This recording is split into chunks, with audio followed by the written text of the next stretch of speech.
Hello friends, एक बार फिर से आपके सामने हम मौजूद हैं आपके अपने चैनल पर। इसका नाम है इकरा ए रेवोल्यूशन इन एजुकेशन।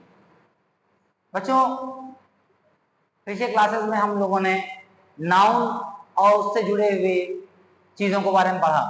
अब पार्ट ऑफ स्पीच का जो दूसरा चरण है, जो दूसरा सेक्शन है, इसका नाम है प्रोनाउन। आज हम लोग पढ़ेंगे प्रोनाउन के बारे में।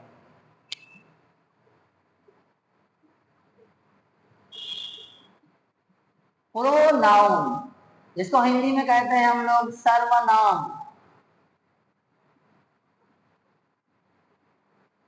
प्रोनाउन को हम लोग हिंदी में सर्वनाम के नाम से जानते हैं।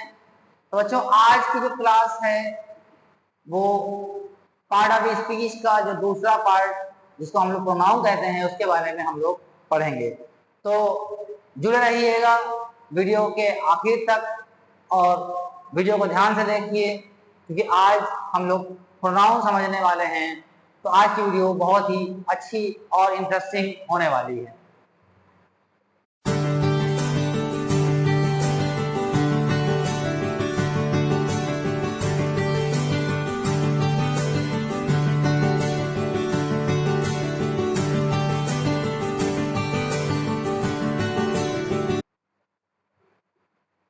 तो आइए हम देखते हैं कि प्रोनाउन जो होते हैं वो कितनी तरह के होते हैं।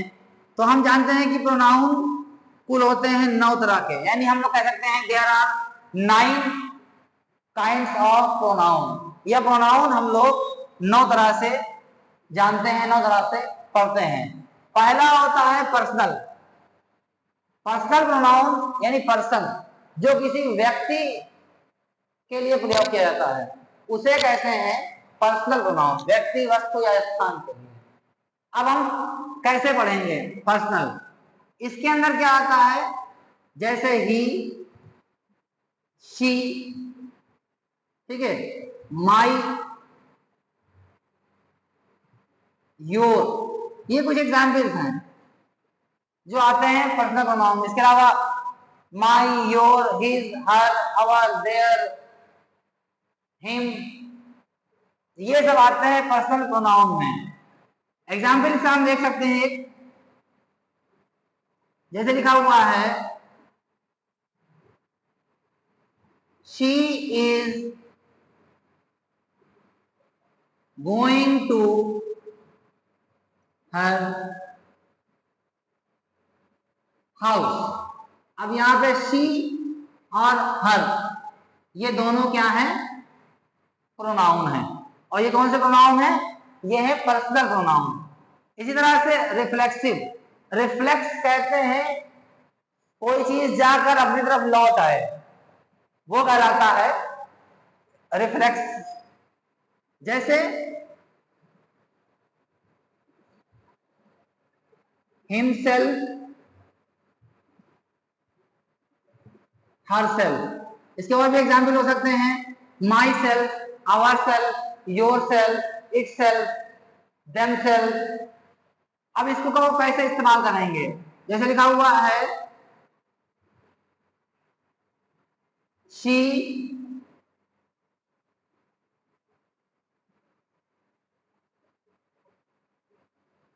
She does her work herself। She does her work herself, यानी वह अपना काम स्वयं करती है। तो शी के लिए आया है herself, तो ये कहलाएगा रिफ्लेक्सिव प्रोनाउन। फिर तीसरे नंबर पे आता है एम्फैटिक। देखिए, एम्फैटिक में ये होता है कि जब पर्सनल प्रोनाउन और रिफ्लेक्सिव प्रोनाउन एक दूसरे के साथ इस्तेमाल किए जाते हैं। इसको पहचानने का सबसे आसान तरीका यही है कि जब पर्सनल प्रोनाउन और रिफ्लेक्सिव प्रोनाउन एक दूसरे के साथ इस्तेमाल होते हैं मिलाकर, तो वो बन जाता है एम्फैटिक प्रोनाउन। जैसे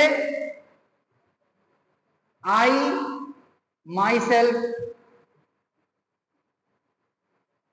he, हिमसेल्फ, ऐसे, ठीक है। जैसे हमने लिखा ही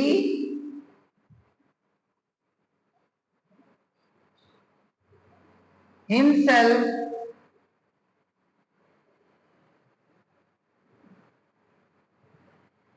drives the car, he himself drives the car, ठीक है। दोनों चीजें एक साथ इस्तेमाल, यानी एक पर्सनल प्रोनाउन एक रिफ्लेक्सिव प्रोनाउन, दोनों एक साथ आ जाएगा तो वो कहलाएगा एम्फैटिक प्रोनाउन। फिर चौथे नंबर पे आपका आता है डेमोन्स्ट्रेटिव प्रोनाउन। डेमोन्स्ट्रेटिव का काम क्या होता है, ये इशारा करता है, ये इंडिकेट करता है, बताता है किसी चीज के बारे में। जैसे इसमें आते हैं this, that,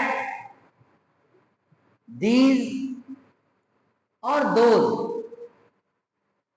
this, that, these और दोज, ये आते हैं इसके अंदर डेमोन्स्ट्रेटिव प्रोनाउन। जैसे this is my shop, this is my shop, अब ये हो जाएगा आपका डेमोन्स्ट्रेटिव प्रोनाउन, ठीक है। फिर पांचवें नंबर पे आपका आता है डिस्ट्रीब्यूटिव।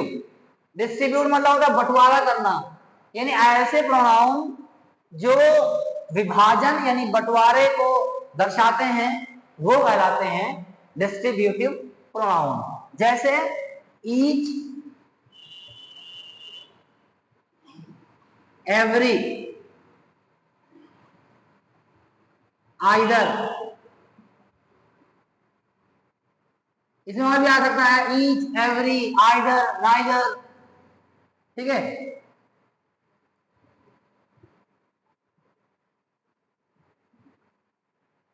जैसे एग्जाम्पल बताते हैं आपको हम,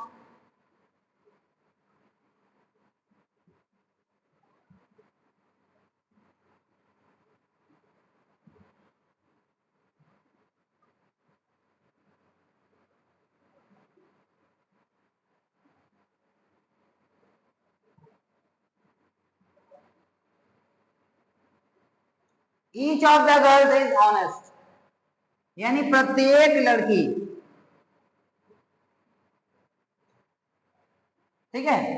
ईच सभी, ईच, एवरी, आइदर, नाइदर। इसके बाद आता है छठे नंबर पे इनडेफिनिट। इनडेफिनिट मतलब इसमें कोई निश्चित नहीं होगा, यानी इसको हम लोग अनिश्चयवाचक सर्वनाम भी कह सकते हैं हिंदी में। जैसे सम, ऑल, फ्यू, ठीक है। इसमें ऐसे एग्जाम्पल आते हैं जैसे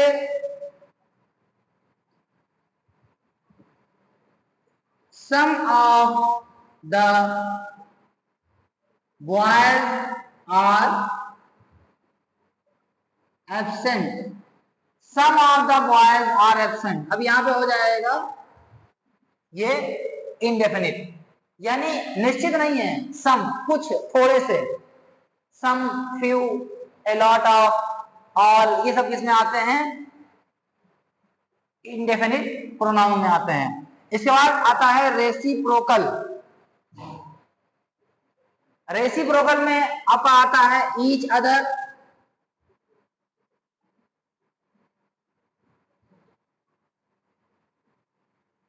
वन एंड अदर।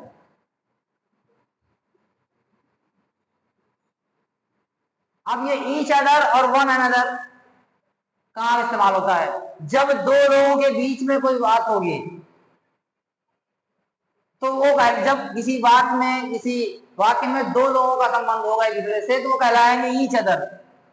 लेकिन जब कई लोगों, किसी एक का संबंध कई लोगों से जोड़ा जाएगा तो वहां पे वन एंड अदर होगा, ठीक है। जैसे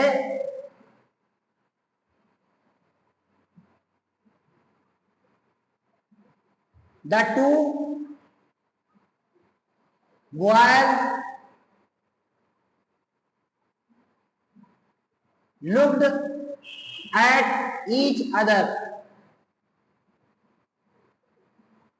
The two boys looked at each other. ठीक है, दो लड़के एक दूसरे की तरफ देखते हैं, देखते थे या देखा या देख रहे थे। 8वें नंबर पे आता है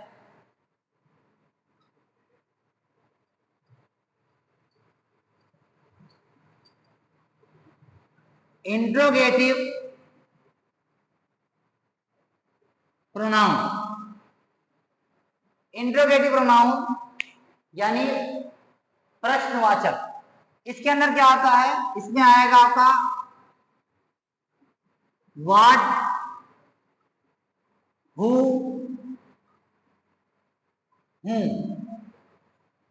ठीक है। अब इसके एग्जाम्पल को हम ऐसे समझेंगे, जैसे who is that girl, who is that girl. अब ये जो हु है वो है इंट्रोगेटिव प्रोनाउन, करेक्ट। इसके बाद आखिर में आता है, यानी 9वें नंबर पे आता है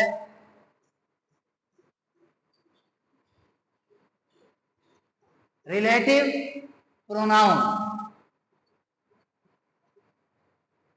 यानी ऐसा प्रोनाउन जो दो नाउन के बीच में रिलेट करता हो, यानी उनमें संबंध स्थापित करता है, इसीलिए इसको संबंध सूचक प्रोनाउन भी, संबंध सूचक सर्वनाम भी कहते हैं। ठीक है, अब हम क्या करते हैं, समझते हैं एक बात को कि इंट्रोगेटिव और रिलेटिव दोनों लगभग एक ही होते हैं, लेकिन इनका जो प्रयोग है, जो इनका इस्तेमाल है, वो अलग अलग तरीके से होता है।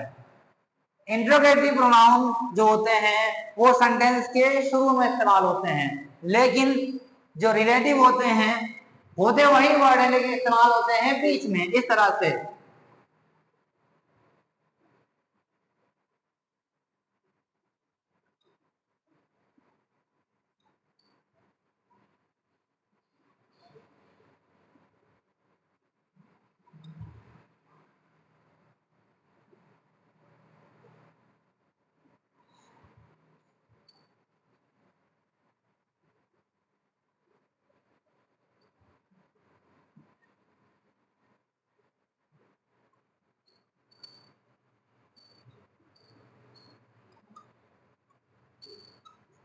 This is the girl whom I had taught.